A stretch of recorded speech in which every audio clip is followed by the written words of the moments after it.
అంటే సార్ ఇక్కడ ఒక చిన్నది ఏంటంటే 24 క్రాఫ్ట్స్ అనేది చూసుకోవడానికి, లేకుంటే అది వాటి మీద పట్టు అనేది ఎక్కడ ఎవరెవరు సూట్ అవుతారు, దేనికి ఏది బాగా పండాలి, ఇవన్నీ చూసుకునేది ఒక కెప్టెన్ లాంటి డైరెక్టర్ కదా, డైరెక్టర్కి వదిలేస్తే అయిపోతుంది. అలా ఇప్పుడు నేను చేసే రోజుల్లో నేనే కాదమ్మా, నా ముందు తరం కానీ నా బ్యాచ్లో ప్రొడ్యూసర్లు కానీ ముందు సబ్జెక్ట్ ఫైనలైజ్ చేసుకునేవాళ్ళం, దాని తగ్గట్టు డైరెక్టర్, దానికి తగ్గట్టు క్యాస్టింగ్, సినిమా తీసేవాళ్ళం. అప్పుడు నేను సగం పెడితే నా డిస్ట్రిబ్యూటర్లు సగం పెట్టేవాళ్ళు. డిస్ట్రిబ్యూటర్లు అండర్ ప్రొడక్షన్లోనే కమిట్ అయ్యేవాళ్ళు, అడ్వాన్స్ ఇచ్చేవాళ్ళు. వాళ్ళకి షెడ్యూల్కి రష్ చేసి చూపించేవాళ్ళం. మేము మీరు ఇచ్చిన డబ్బుతో మేము ఈ సినిమా తీసాం, ఇంత లెంత్ వచ్చింది, ఇదిగో సినిమా అని డిస్ట్రిబ్యూటర్లకి రష్ చేసి చూపించేవాళ్ళం అమ్మ. అది పాత తరం నుంచే నవైగా ఫిలిమ్స్, అన్నపూర్ణ ఫిలిమ్స్, లక్ష్మీ చిత్ర ఇవన్నీ ఉన్నప్పుడే రామానాయుడు గారు కూడా డిస్ట్రిబ్యూటర్కి సినిమా వేసి చూపించిన రోజులు ఉన్నాయి. రష్, అది ఫస్ట్ కాపీ కూడా కాదు, షెడ్యూల్ వైజ్ రష్ చూపించి తర్వాత ఇన్ని రోజులు షూటింగ్ ఉంటుంది, మాకు ఇంత పెట్టుబడి అవసరం, డైరెక్టర్ ప్రొడ్యూసర్ కూర్చుని బడ్జెట్ వేసుకుని దాని తగ్గట్టు నేను ఇంత పెడతాను, మీరు ఇంత పెట్టండి అని డిస్ట్రిబ్యూటర్ పెట్టిన డబ్బు ఇంకెక్కడ వేస్ట్ పోవట్లేదు అని వాళ్ళకి నమ్మకం క్రియేట్ చేయటం. డిస్ట్రిబ్యూటర్కి ఇప్పుడు వాళ్ళు ఇచ్చిన డబ్బు నేను తీసుకుని ఏదో చార్మినార్ కొనుక్కున్నాను అనుకోకూడదుగా. అట్లా ఆ నమ్మకం క్రియేట్ చేయడానికి మరి వచ్చింది నా ముందు నేను పెట్టిన రూల్ ఏం కాదు అది, నేను అంతకుముందు ఉన్న రూలే నేను ఫాలో అయ్యా. షెడ్యూల్కి రష్ చూపించేవాళ్ళం. సినిమా అంతా అయిపోయినాక 8 లెంత్ ఎంత లెంత్ వచ్చిందో before re recording Raj Koti, ఎడిటర్సు, director, మేము, హీరో అందరం కూర్చొని రష్ చూసేవాళ్ళం. ఫుల్ డబుల్ పాజిటివ్ చూసేవాళ్ళం. సినిమా చూసి ఏమైనా యాడ్ చేయాలా, రీషూట్ చేయాలా, లేకపోతే ఏదైనా ట్రిమ్ చేయాలా, ఆ స్టేజ్లోనే ట్రిమ్మింగ్ అయిపోయేది. అయిన తర్వాత రీ రికార్డింగ్కి వెళ్ళేవాళ్ళం. ఆ తర్వాత ఎఫెక్ట్స్ ఫస్ట్ కాపీ. వాడు అసలు డైరెక్టర్ ఏం చేస్తున్నాడో, ఏం తీస్తున్నాడో, ఎక్కడ తీస్తున్నాడో, ఆ సినిమా ప్రొడక్షన్ ఎగ్జిక్యూటివ్ ఈపీ అంటారు ఇప్పుడు కొత్తగా. ప్రొడ్యూసర్ అయినా పెద్ద వీపీ, ఆయన ఒక ఈపీ, ఆయన పెట్టి సినిమా తీయాలి. ఇప్పుడు ఆ సినిమా ఎంత ఖర్చు అయిందో తెలియదు, నా సినిమా మీకు ఎంత బడ్జెట్లో తీస్తారనేది బడ్జెట్ అడగకూడదు డైరెక్టర్ని, కొంతమంది పెద్ద డైరెక్టర్ని. ఆయనకి కార్పొరేట్ పర్మిషన్ ఇవ్వాలి. ఆయన ఏం తీసిస్తాడో అది మన అదృష్టం, మహాప్రసాదం. ఒక కథ ఉందా లేదా, ఏం కథ తీస్తున్నాడు లేదు. ఒక డైరెక్టర్ వెళ్ళి ఒక హీరోకి కథ చెప్తాడమ్మా, హీరో ఓకే అంటాడు, వాళ్ళిద్దరూ కలిసి ప్రొడ్యూసర్ పిక్ చేస్తున్నారు. ఇప్పుడు ప్రొడ్యూసర్ వెళ్ళి హీరోకి లేకపోతే డైరెక్టర్కి అది పోయింది. మా కథ ఇక్కడ రివర్స్ టెండరింగ్లో డైరెక్టర్ వెళ్ళి హీరోకి కథ చెప్తే హీరో ప్రొడ్యూసర్ని పికప్ చేస్తాడు. నేను పలానా కథ విన్నాను, బాగుంది, మీరు వినండి, నచ్చితే మీరు చేయండి. కెపాసిటీ ఎవరికి ఉంది, ఆ ప్రొడ్యూసర్కి కెపాసిటీ ఉందా లేదా, ఎవరైతే సూటబుల్ ఆయన పికప్ చేస్తారు. ఇప్పుడు మళ్ళా ఆయన అన్ని రకాలుగా ఆలోచించి, ఇప్పుడు నా రోజుల నుంచి ఉన్నాయి, పలానా ప్రొడ్యూసర్ మనం డేట్లు ఇచ్చామంటే ఆ సినిమా కరెక్ట్గా ఇది తీయగలరా లేదా, సరిగ్గా మార్కెటింగ్ చేయగలరా లేదా అనేది డౌట్ ఉండటంలో తప్పులేదు. అది ఎవరి కెరీర్ వాళ్ళు చూసుకునే రోజుల్లో.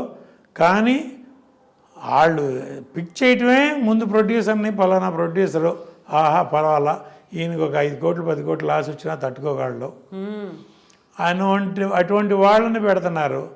ఇప్పుడు సోకాళ్ళు ఇప్పుడు పలానా అని చెప్పకూడదమ్మా, వాళ్ళు డైరెక్టర్లు సినిమాలు తీస్తున్నారండి. ఇప్పుడు శంకర్ ఫర్ ఎగ్జాంపుల్ నేను చెప్తున్నా, నిన్న రిలీజ్ అయింది ఇండియన్, భారతీయుడు. ఆ రిపోర్ట్ ఏంటో నాకు తెలుసు. నేను సౌత్ ఇండియన్ ఫిలిం ఛాంబర్లో ప్రెసిడెంట్గా ఉన్నప్పుడు లైకా ప్రొడక్షన్స్ వాళ్ళు ఆ శంకర్ మీద కంప్లైంట్ పెట్టారు.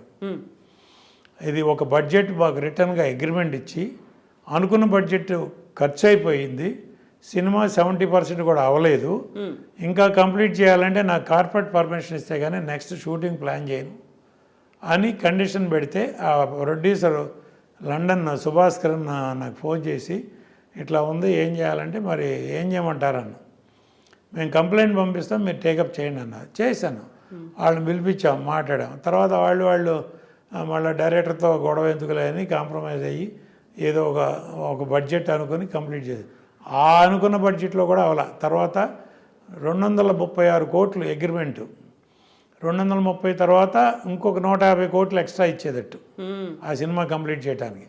అది కూడా అయిన తర్వాత ఇప్పుడు 600 దాకా అయిందని అంటున్నారు. అది అంతవరకు నిజం, ఆ పెట్టిన నిర్మాతకు తెలియాలి, తీసిన దర్శకుడికి తెలియాలి. అలాంటి సినిమా 6 ఏళ్ళు పట్టిందమ్మా.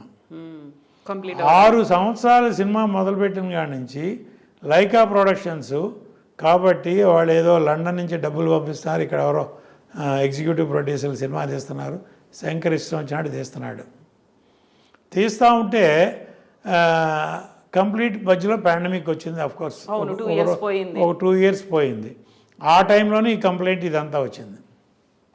తర్వాత అప్పటికి ఆ పాండమిక్లో ఆ సినిమాలో యాక్ట్ చేసిన 5 ఆర్టిస్టులు చనిపోయారు, ఇంక్లూడింగ్ వివేక్. మెయిన్ క్యారెక్టర్ వేసే వివేక్తో సహా చనిపోయారు. 5 చనిపోయారు పాండమిక్లో. అది మార్చి ఇది మార్చి కథ మార్చి మళ్ళీ ఎట్టాగొట్టా కంప్లీట్ చేసి బయట. నేను ఆ రోజున వాళ్ళకి లైకా ప్రొడక్షన్స్కి ఒకే ఒక సలహా చెప్పా, ఇప్పుడు వరకు మీరు 236 కోట్లు పెట్టామన్నారు, ఇది పోయిందనుకోండి, మీరు ఫర్దర్గా పెట్టే ప్రతి రూపాయి లాసే వస్తుంది, జాగ్రత్త అన్న. నేను అంత వారం చేశాను, వాళ్ళని కావాలంటే అడగండి. చేస్తే కాదు సార్ మాకు ప్రెస్టేజ్ ఆగిపోతే సినిమా బాగోదు, కమల్ హాసన్ గారి సినిమా ప్లస్ మా బ్యానర్కి ఇమేజ్ అది ఇదంటే సరే మీ ఇష్టం. కార్పొరేట్ పర్మిషన్ ఇచ్చారు, సినిమా తీశారు, ఇది పరిస్థితి. అది ఇంకా దానికి ఇండియన్ 3 ఒకటి వస్తుంది మళ్ళీ, మీరందరూ కాసుకోండి. రీజన్ ఏమై ఉంటుంది అనుకుంటున్నారు మీరు? కథా కాకరకాయ లేదమ్మా. ఇప్పుడు అమ్మ మనం ఒక కథ అనుకుంటాం, కథ తగ్గట్టు డైరెక్టర్ అనుకుంటాం, దానికి తగ్గట్టు ఆర్టిస్టులు అనుకుంటాం, వాళ్ళు మన కంట్రోల్లో ఉంటారు. నేను సినిమా తీసే రోజుల్లో అమ్మ నా కథ మొత్తం డైలాగ్ వర్షన్తో సహా రెడీ అవ్వాలి. స్క్రిప్ట్ రీడింగ్ 2-3 సార్లు చేసేవాడిని. ఒక సినిమా చేస్తానే ఇంకో సినిమా పని చూసేవాడిని నేను. స్క్రిప్ట్ రీడింగ్ చూసుకుని లెంత్ చూసుకుని దీనికి కాస్ట్యూమ్స్, క్యారెక్టర్లు, ఆర్టిస్టులు ఎవరు, దానికి ఆర్టిస్టులకు కావాల్సిన కాస్ట్యూమ్స్ అసిస్టెంట్ డైరెక్టర్ని అడిగి ఎన్ని చేంజెస్ వస్తాయి, ఎంత కాస్ట్యూమ్స్ కావాలి, ఏం కావాలి, ఫుల్ పిక్చర్కి సరిపడే కాస్ట్యూమ్స్ రెడీగా ఉన్నాయి, ఫుల్ పిక్చర్కి సరిపడే ప్రాప్స్ రెడీగా ఉన్నాయి, అన్నీ రెడీ చేసి వాళ్ళ పొరపాటున ఒక ఆర్టిస్ట్ రాలేదు ఏదో హెల్త్ ఇష్యూలో, ఆల్టర్నేటివ్ నా షూటింగ్ ఆగేది కాదమ్మా.